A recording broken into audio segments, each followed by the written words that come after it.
A typical day's toil? Who in? With Churess. What news of my wagons? No eternity is taking that damn salt to arrive. I found them. And, well, suffice to say, they'll not reach you. As for the salt, I found not one speck.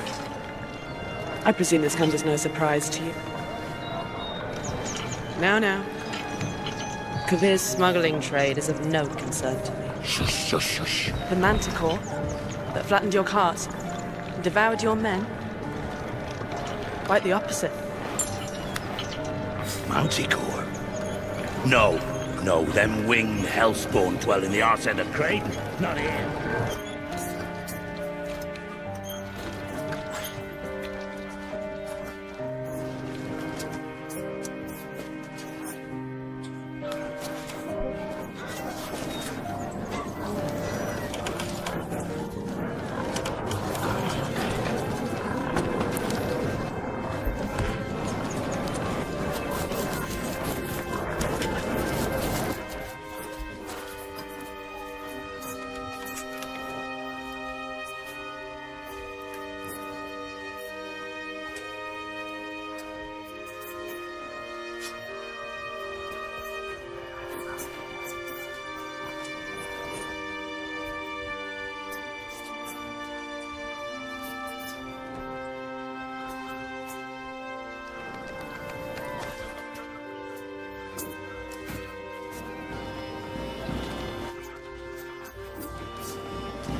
Thanks, guys.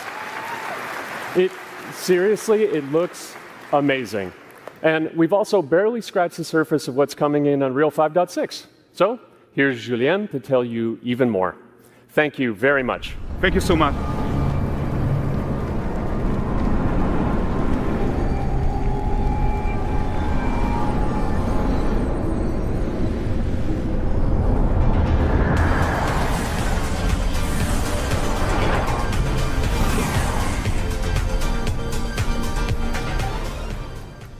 Hey everyone, great to be here in Orlando. I spent a lot of time on this demo, so I'm happy to be the one to talk about what went into the 5.6 release. An open world like that was just the perfect content to focus on our main goal for the release, which was performance. We want the engine to scale to large and rich worlds, we want to preserve graphics quality, and of course, we want to deliver high frame rates that you and your players expect. So let's check it out, starting with rendering. If you all remember, when we released Nanite with UE5, it supported static geometry. Last year, we brought skinning to Nanite. And now, we're working on Nanite foliage. The only way to have a forest that looks as good as this one is to use 3D geometry for all parts of the trees, just like we do for everything else. However, this is a crazy amount of fine geometry, so we had to rethink how trees are created and displayed. To create them, we developed Nanite assemblies. These 28 little parts that you see are all that we use to build all the spruces from the forest. They are instanced thousands of times and used like building blocks to assemble trees in different ways. And as you probably noticed with the wind effect, they even support skeletal animation, which runs on the GPU. Thanks to assembly, we greatly reduce the storage, the runtime memory, and the rendering cost. Then, to display an entire forest, the challenge was to preserve fidelity and performance from any distance. Let's check up close the level of detail we're talking about here. Lots of details. But this triangle representation is not the most efficient when far away, due to the amount of overlapping. And that's why we made an adaptive voxel representation. But in reality, you'll never see those voxels this close, since when we move the camera back, they're barely a pixel. Nanite foliage is almost done. We are moving it to the main line as we speak, and it will be available for everyone in 5.7. Another thing I would like to share is that ray tracing and Lumen now run more than twice as fast, with no visual trade-off compared to when UE5 was released. And because of that, we can now hit 60 FPS on consoles. And finally, we rewrote the rendering pipeline to run asynchronously so you can increase the richness of your scenes even more. Now let's talk about chaos physics. For Chaos Cloth, we improve our cloth-to-cloth constraint solution. This removes a lot of collision evaluation when garments are piling up and interacting with each other. Even for complex setup like Series Cape, we hit a sub-millisecond budget on PS5. With Chaos Flesh, we introduce procedural muscle activations to make deformation and motion more natural. Your artist will still have control over tetrahedral simulation and train ML models that run fast in real time. We now support the baking of fluid surface data into lightweight assets to be played back at low cost. This is going to give you high-fidelity water without the performance cost of real-time fluid simulation. For animation, we work on both performance and fidelity. Here, you can see how Siri and Kelpie match up in their interaction. Well, that works no matter the angle of approach. That's our Modes character motion matching solution. We also added motion matching in Sequencer to build stitch tracks. With them, you can seamlessly transition from gameplay to cinematic. Also, we now have a secondary layer of animation driven by physics in Control Rig. We used it in Kelpie's rig to drive the mane, the tail, and the saddlebags. And now, I'm happy to announce that all these features are already integrated into our new Unreal Animation framework, which we are releasing as experimental in 5.6. We built it with performance first in mind.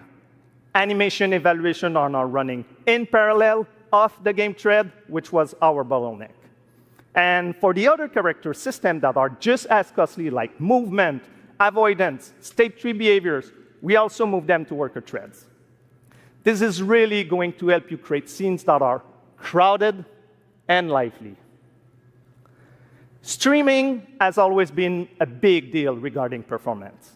And the three biggest improvements we made are physics state creation, which now runs async, improved runtime PCG for ground scatter on GPU, and a new FastGeo plugin to stream static geometry.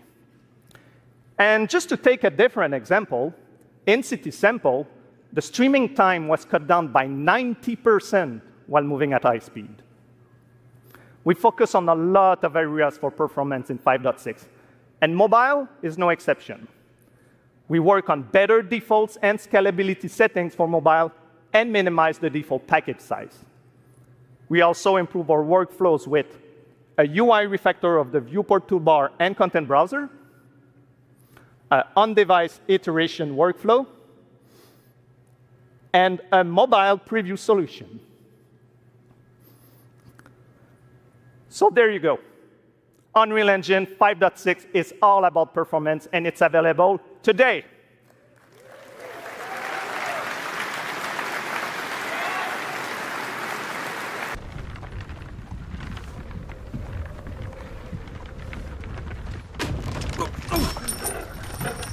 Sleep, is he? The ploughing plonker. Break me pearlies on this blasted pit-ridden tract.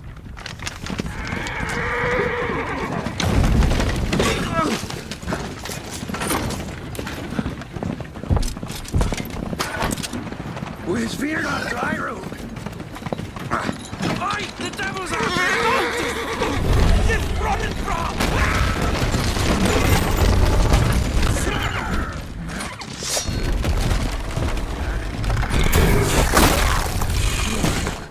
Maybe I'll kill them.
Salt.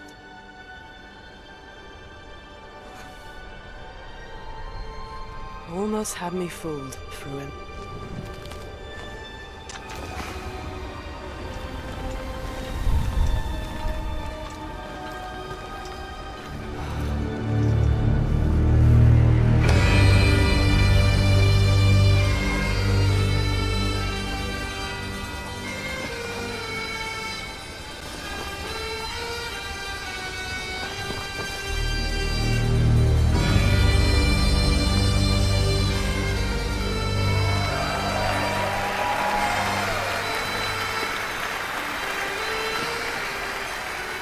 Thank you. Thank you, everyone, and welcome to the State of Unreal at Unreal Fest Orlando. We're here to show you what's next with Unreal Engine and so much more. We are thrilled that you're able to join us. Thank you. But first things first, I'm here with Sebastian and Kitek from CD Projekt Red. We have a lot to talk about. Hey, guys. Hey. Thank you, Wyatt. Thank you, Wyatt, and hello, everyone. With The Witcher 4, we're stepping things up. And to do that, we needed the right partner, one that truly understands that great open-world games are all about art and technology coming together. Yeah, and look, our goals are completely aligned here. And around the launch of UE5, your awesome team at CD Projekt Red announced a collaboration to make open-world development in Unreal even better. And it's an opportunity, we just couldn't pass it up. So we've been working on a technical demo together to achieve just that. I think we should take a look at it. You guys ready? Born ready. Kaitek is going to play the build for us. Sure, let's do it.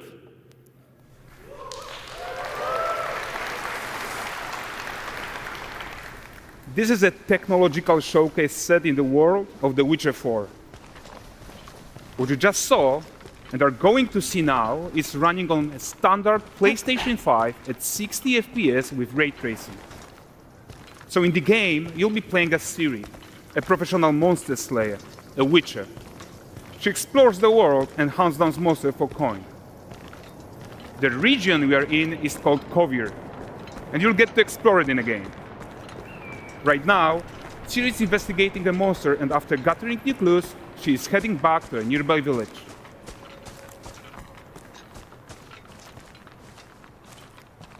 All right, everyone, meet Kelpie.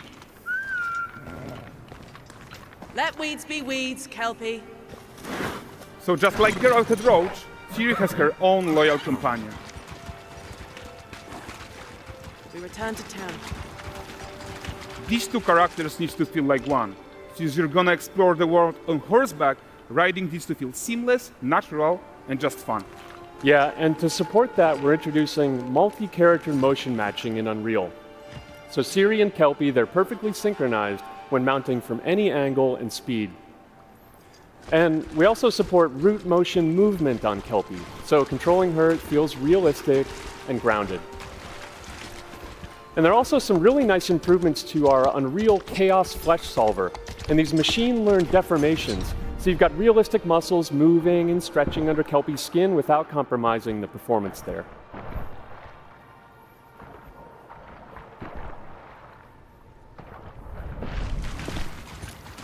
So let's leave Ciri behind for a second and talk about the world itself. So much of the Witcher world is natural, organic, especially Kovir with its dense forest and wild nature. Yeah, and wild nature is hard.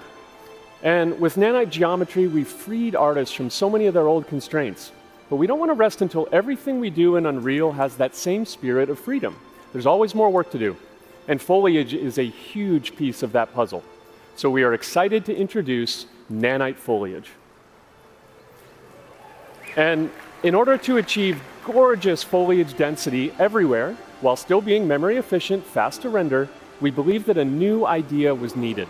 So instead of the same card approach we've been using for the past 20 years, artists should be free to take a nanite approach to foliage, modeling every single leaf and pine needle.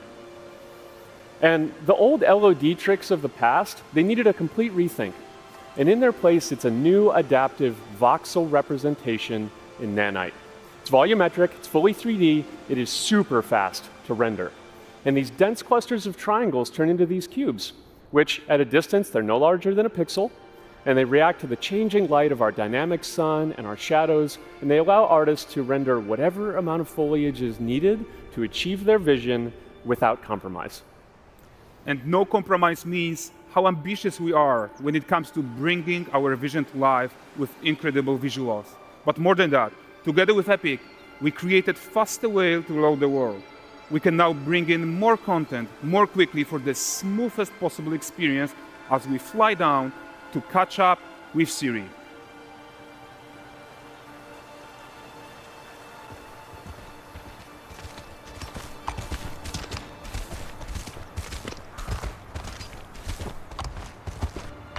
Welcome to Valdrest. So Valdrest is a port town, a hub for fishing, trade, and mining. It's one of those places where you can meet shady characters or overhear gossip from other lands. It's also where Ciri took on her current contract.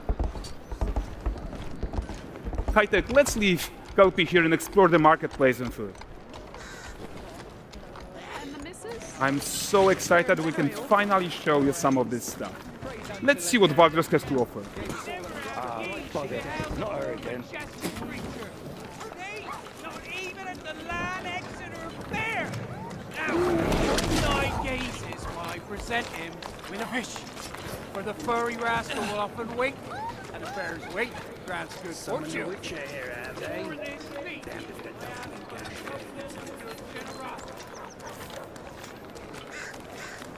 Pardon. Guys, notice how responsive the world is. Character actions directly affect what happens around you, sometimes even setting off chain reactions. Everything is working together.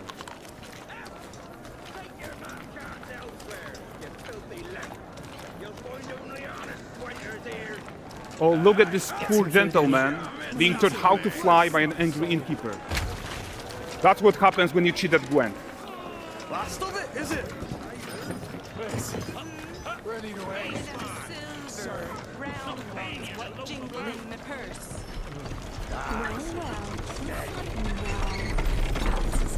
Okay, so this is the guy who gave the series quest his own. Like you probably suspect, he has his own agenda in all of this. You're off your tits again, Wilfred. Get your ass up.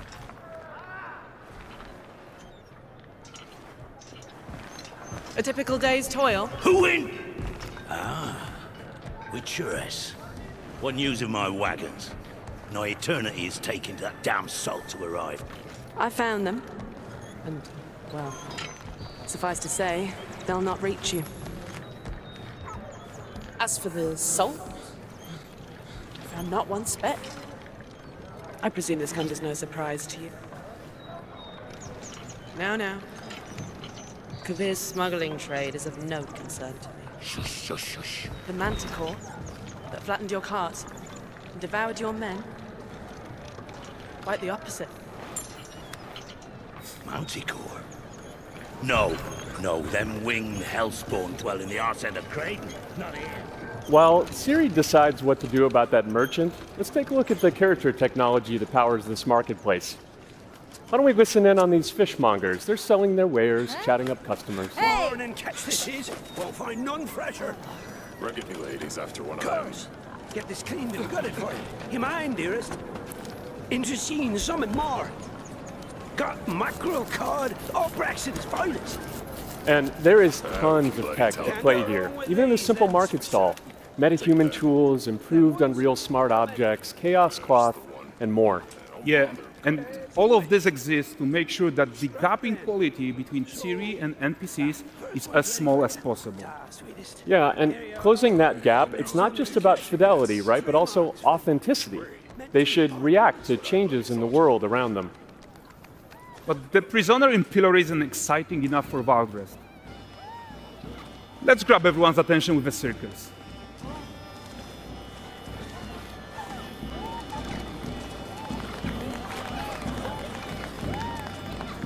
But the great performance deserves a huge crowd though. Let's crank it up.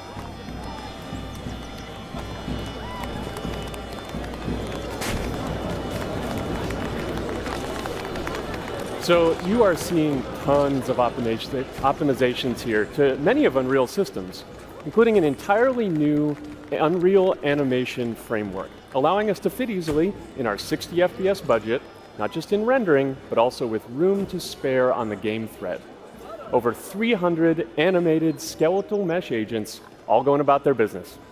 And the whole point is to leave breathing room for developers like you to introduce the gameplay and the systems that your players expect, empowering you to make your worlds come to life without Unreal standing in your way. You are right. And that's the open world RPG that we're making. But before we wrap up, how about one final check-in with Ciri?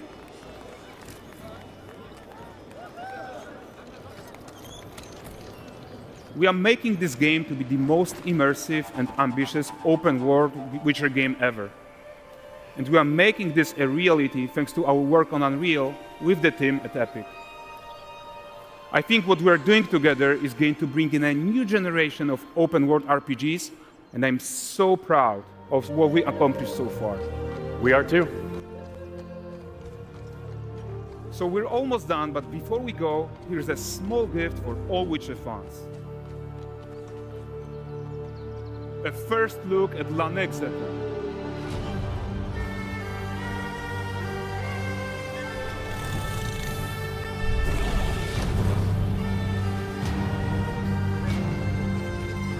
Onward, Kelby.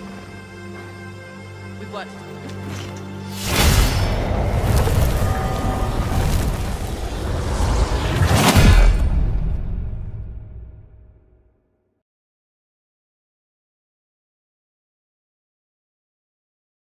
PlayStation.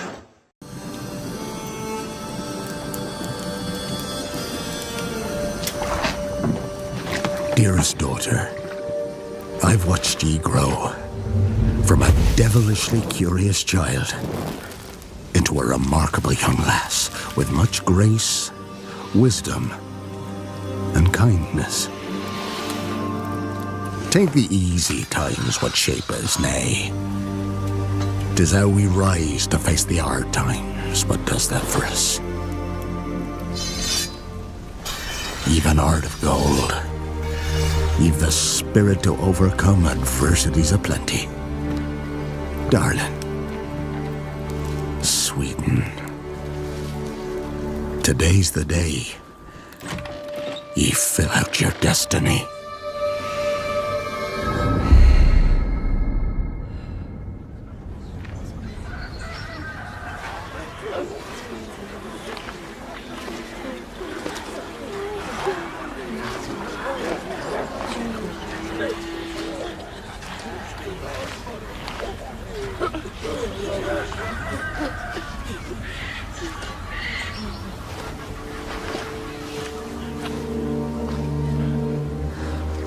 Forgive me, daughter.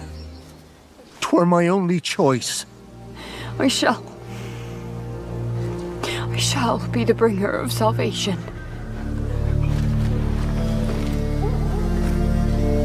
A witcher? Witcher! Whose coin did ye take? Nay, you can't. 'Tis tradition. Chosen she is, by the gods. No! You chose her.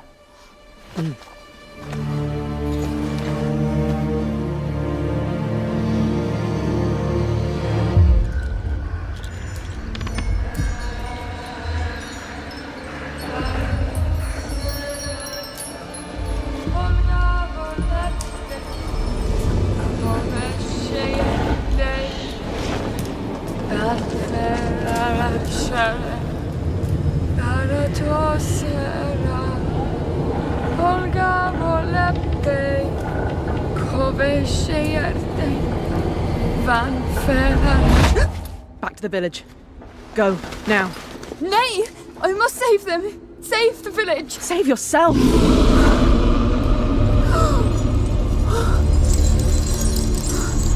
Run!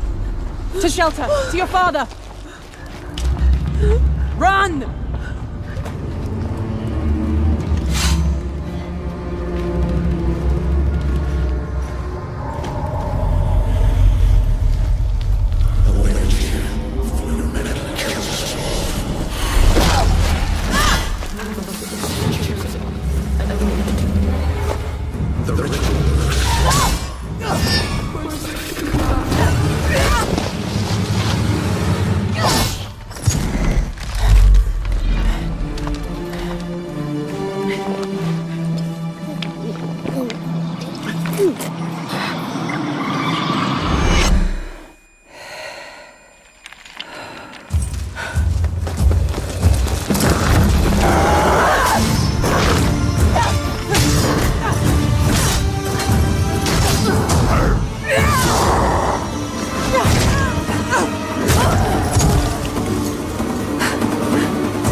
to the woods. The chosen one. His tradition. Oh no, no, no.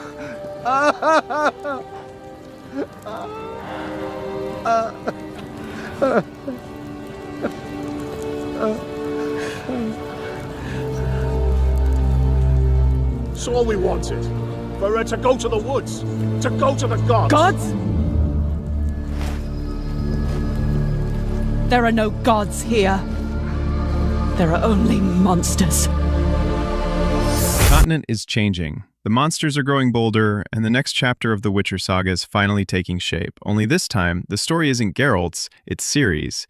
In The Witcher 4, CD Projekt Red is passing the torch to a new protagonist, Ciri, the child of the Elder Blood. No longer just a powerful side character, she's now front and center, navigating a world that's falling apart. This is her journey to become a true Witcher, and what you're seeing here in this gameplay is just the beginning. Officially announced in 2022, The Witcher 4 is still in full development and expected to launch sometime after 2027. Built using Unreal Engine 5, this next-gen RPG is aiming to be CD Projekt Red's most immersive and ambitious game yet. Everything from the world design and combat to the story and moral choices is being rebuilt from the ground up to push the franchise forward. Ciri's playstyle brings something new to the series. She's fast, agile, and deeply connected to magic, which makes for fluid combat and dynamic encounters. The game will still deliver the core Witcher experience, hunting monsters, exploring dangerous lands, and navigating deep choices, but through the lens of a younger, more emotionally complex character. The studio says The Witcher 4 will feature no generic fetch quests and will focus heavily on meaningful storytelling shaped entirely by your decisions.